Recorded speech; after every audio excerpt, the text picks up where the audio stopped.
vamos a hablar un poco de la primera ley. Un antecedente de la primera ley es el conocido o llamado principio de Galileo. Galileo ya había tenido noción de estas ideas. Dicho principio nos dice que un cuerpo permanecerá en reposo o se moverá con velocidad constante y en línea recta siempre que no se ejerza ninguna fuerza sobre él. Entonces, bueno, ya desde aquí nos da una idea de a lo que va la primera ley, que pone en una misma categoría a un cuerpo que está en reposo y a otro que se mueve con velocidad constante. Newton lo que hizo fue escribir de una forma un poco más precisa este principio de Galileo. Y también está este otro punto, ¿no? Que no se ejerce ninguna fuerza sobre él. Bueno, esta ley es muy poco intuitiva. Nosotros siempre observamos que si empujamos algo, si pateamos una pelota, se va a recorrer una poca distancia. Si la pateamos más fuerte, va a recorrer más distancia, pero siempre se va a detener. Entonces el pensamiento hasta ese entonces pues era eso, que si nosotros movemos algo se tiene que detener en un punto. Y aquí Galileo lo que nos está diciendo va completamente contra la intuición, porque dice que si damos un empujoncito a algo de manera que adquiera ya una velocidad, se va a mover con esa velocidad eternamente, a menos que una fuerza actúe sobre él. En realidad en la naturaleza es muy difícil encontrar sistemas donde eso pase. Galileo lo que hizo fue imaginar un sistema, digamos que pones así un plano inclinado y tiras una pelotita, y aquí la pelotita, puesto que si siempre la tiras de la misma altura, como todas caen en la misma aceleración, siempre va a llegar aquí con una misma velocidad, ¿no? Entonces supongamos que aquí la superficie es rugosa, así que si hay mucha fricción con la superficie, la fricción es una fuerza que actúa en sentido contrario del movimiento. Así que si hay mucha fricción, la pelotita se va a detener tal vez por aquí. Pero supongamos ahora que lo hacemos en una superficie lisa, imaginemos tal vez un piso de azulejo, entonces la pelotita puede resbalar un poco más lejos y tal vez se va a detener por aquí. Ahora, ¿qué pasaría si lo hiciéramos en una superficie más lisa, que tuviéramos aquí un piso de hielo y aquí empujáramos un bloquecito de hielo? Incluso si no fuera circular, podría ser, si no fuera una pelota, podría ser un cubo de hielo y lo podemos empujar aquí. Y como no hay casi nada de fricción, pues se moverá todavía mucho más, va a tardar mucho más en detenerse. Entonces Galileo lo que imaginó es que qué pasaría en un mundo donde no tuviéramos ninguna fuerza de fricción que actúe en contra del movimiento. Y él pensó, entonces un cuerpo que ya se mueve a velocidad constante no tendría razón por la cual debería dejar de moverse. Sería un cuerpo que se mueva siempre a esa velocidad. Entonces de ahí dedujo este principio de que un cuerpo que se mueve de esa manera se va a mover siempre con esa velocidad constante, y que la única forma de detenerlo es que actúe una fuerza, como en estos ejemplos la fricción, alguna fuerza sobre él. Les decía, es poco intuitivo y difícil de observar, pero puesto que nuestro mundo nunca está aislado de fuerzas, siempre va a haber viento, siempre va a haber fricción. Tal vez un ejemplo más o menos cotidiano que podríamos ver es en estas mesas de aire que ponen para jugar, que es como una especie de fútbol pero de aire. Y hay unas fichitas aquí y la mesa tiene aquí unos agujeritos por donde sale aire. Entonces la fichita tiene un cierto peso, que bueno, vamos a ver más adelante que ese peso es una fuerza. Ese es igual al producto de la masa por la aceleración de la gravedad. No se preocupen mucho por eso ahorita, solo que sabemos que hay una fuerza que actúa hacia abajo, ¿no? Y aquí hay otra fuerza que trata de compensar ese peso de la fichita, que esa fuerza viene del aire. Lo podemos poner debido al aire, ¿no? Que eso es lo que hace en esas mesas. Entonces en este sistema lo que se hace es anular la fuerza del peso con la fuerza del aire, de tal forma que la suma de todas las fuerzas en ese sistema sea cero y la fichita se pueda mover a velocidad casi constante, y eso es divertido, ¿no? Y ahí, bueno, esa es una forma de ver que se cumple este principio, es la forma en que se hace también en los laboratorios para comprobar este tipo de cosas, que aplicamos fuerzas de manera que la fuerza neta sea cero, usando esta idea de que es equivalente un cuerpo sobre el que no opere ninguna fuerza a un cuerpo en el que la suma de todas esas fuerzas sea cero. Por eso les digo que se puede hacer una demostración de estas leyes de Newton, pero no es una demostración rigurosa, puesto que no podemos crear un ambiente en el que no exista ninguna fuerza. Siempre va a existir la fuerza de gravedad, como en el caso de la fichita, la fuerza de fricción con el aire, etc. Y bueno, como conclusión de ese pequeño experimento pensado de la fichita, pues surge también otro argumento aquí, que escribí aquí, y es este de que no hay distinción entre un cuerpo donde no actúa ninguna fuerza, es un cuerpo libre de fuerzas, a otro donde la suma de todas las fuerzas sea igual a cero, que es como en este caso. Entonces es una equivalencia que podemos establecer. Muy bien, entonces ya podemos enunciar la primera ley, como la dijo Newton, que es muy parecida al principio de Galileo, solo tal vez con un poco de más precisión en las palabras. Y dice: todo cuerpo continuará en su estado de reposo o de movimiento rectilíneo uniforme mientras no exista una fuerza externa capaz de cambiar dicho estado.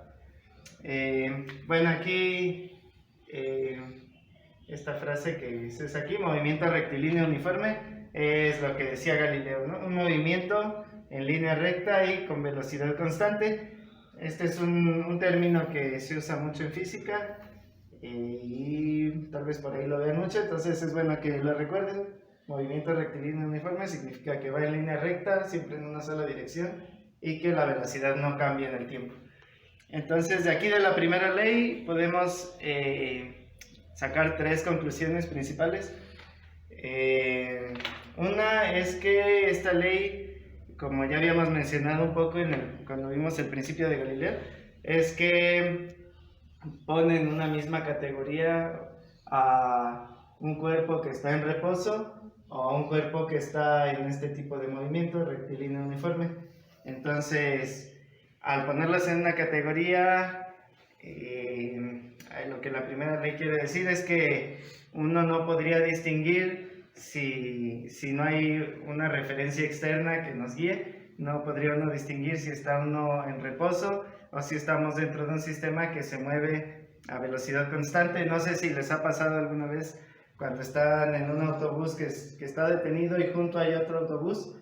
Entonces, de tal manera que nosotros no tenemos mucho marco de referencia más que el autobús de junto. Entonces, si el autobús de junto empieza a moverse, da la sensación de que fuera uno el que se está moviendo, si es que el otro se mueve a velocidad constante, ¿no? Entonces, uno tiene duda de, ¿se está moviendo mi autobús o es el de junto?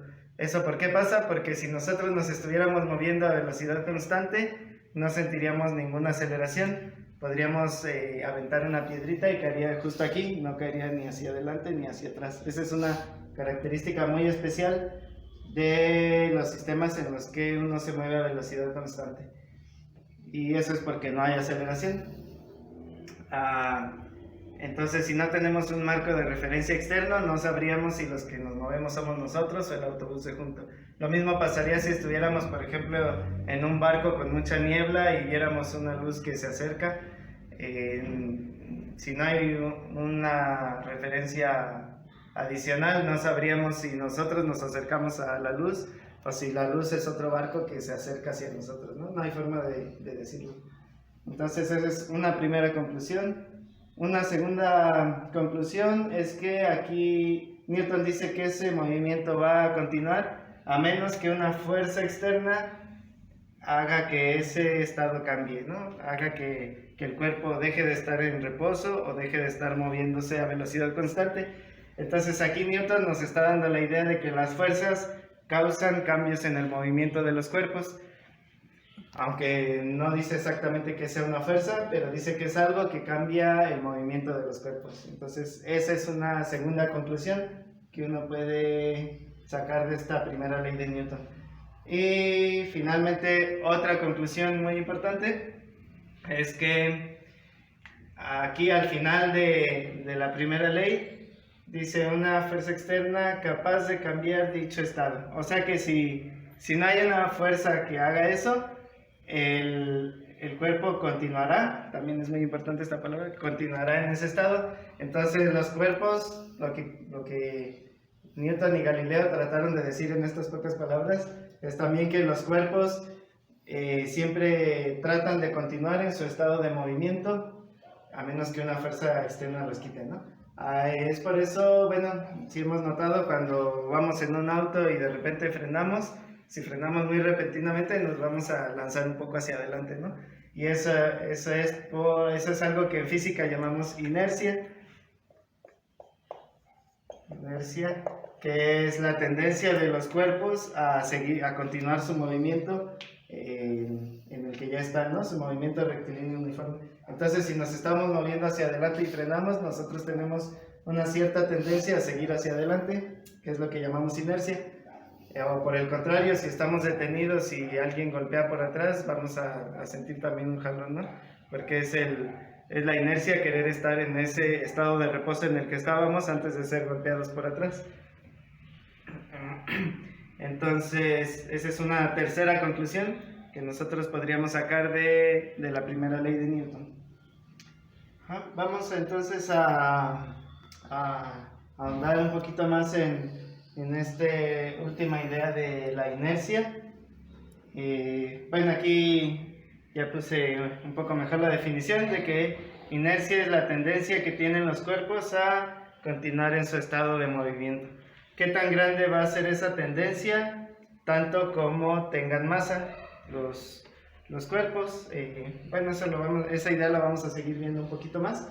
También esa idea viene de las leyes de Newton. Es más difícil sacar de su estado de movimiento, ya sea en reposo, en velocidad constante, a un cuerpo que tiene mucha masa. Es más difícil empujar un tráiler que empujar un cuerpo con muy poquita masa, ¿no? Y un hecho que es muy muy importante es que las ecuaciones de la mecánica clásica solo son válidas y solo pueden formularse o plantearse cuando estamos en algo que llamamos marco de referencia inercial. Entonces vamos a ver qué es un marco de referencia para empezar y qué significa que un marco de referencia sea además inercial. Entonces un marco de referencia simplemente es un sistema coordenado. Ustedes han visto que en matemáticas siempre usamos planos cartesianos para ubicar posiciones, por ejemplo, ¿no? Y hemos visto que si podemos ubicar posiciones, podemos graficar velocidades y aceleraciones. Entonces, un marco de referencia pues no es otra cosa que un eje coordenado, un eje de coordenadas en el cual nosotros vamos a situar toda nuestra matemática, ¿no? Vamos a establecer cuál es X, cuál es Y a partir de eso podemos decir cuál es la posición de una pelotita que se está moviendo, podemos decir cuál es su velocidad y cuál es su aceleración. Entonces, por ejemplo, aquí hay un entusiasta de la física que quiere estudiar el movimiento de una partícula y entonces para estudiarlo, pues él se inventa aquí un marco de referencia, dice esto es mi X y esto es mi Y con eso puedo generar todo, ¿no? Hago mi vector de posición, que sería una línea que va del centro hasta donde esté la partícula, y luego la velocidad y la aceleración. Ahí pues todo es muy sencillo porque este marco no se mueve, ¿no? Está en reposo. Otra escena que sería válida para la física es que haya tal vez aquí un entusiasta de la física en reposo que hace sus ecuaciones aquí, y hay otro entusiasta de la física que se mueve, supongamos que en un vagoncito de un tren, y si el vagoncito se mueve a velocidad constante, él puede hacer aquí un experimento, puede lanzar una piedra y le va a caer ahí mismo porque no hay ninguna aceleración. Y entonces el que va en el vagón puede hacer aquí su marco de referencia, y ese marco de referencia, ese eje de coordenadas, se va a mover a velocidad constante junto con el vagón. Entonces él puede formular aquí sus ecuaciones sin ningún problema, y va a estar de acuerdo con las ecuaciones que él formule. Solamente van a necesitar hacer una transformación para tomar en cuenta que hay que sumar esta velocidad, ¿no? Eso se llama transformaciones de Galileo, que bueno, aquí no nos metemos mucho con eso, pero pues sí son interesantes. Solo para pasar de un marco de referencia a otro, que se muevan a diferentes velocidades, ¿no?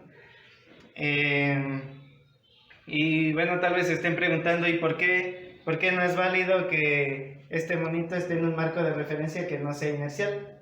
Cuando este se mueve a velocidad constante o cuando está en reposo, decimos que el marco de referencia es inercial.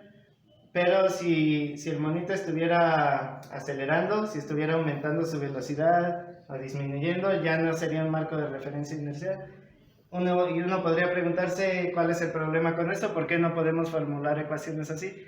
El problema es que si nosotros estamos acelerando o desacelerando, eso significaría, de acuerdo a la primera ley de Newton, que estamos bajo la acción de alguna fuerza.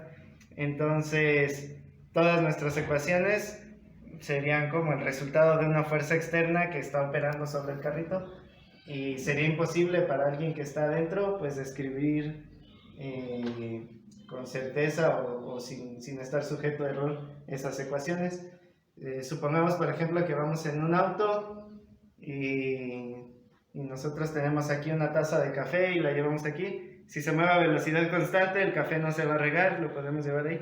Pero si de repente frena, bueno, si vamos en un auto sabemos que frenó y que hubo una fuerza ahí que desaceleró, ¿no? Que fueron los frenos.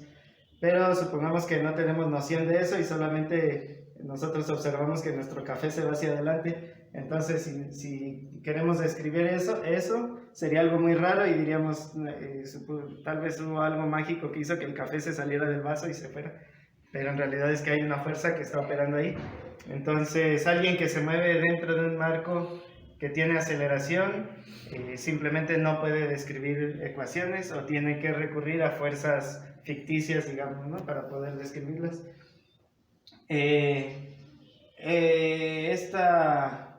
Este tipo de forma de estudiar la naturaleza, o sea, esta restricción que tenemos de solamente usar marcos de referencia inerciales, fue, digamos, mejorada cuando Newton hizo su teoría de relatividad general, que precisamente se llama así, se llama teoría general, porque es una forma de hacer válidas las ecuaciones incluso cuando estamos en marcos de referencia que sí tienen aceleración. Entonces lleva mucha más matemática y su caso particular sería como este, ¿no? Pero pues durante muchos siglos solamente se pudo estudiar la física en estos marcos de referencia. Y eso es válido no solo para la primera ley de Newton, sino para toda la mecánica clásica, incluso para sistemas que podamos pensar un poco más complejos. Siempre nuestras ecuaciones van a tener que estar en marcos de referencia que sean inerciales.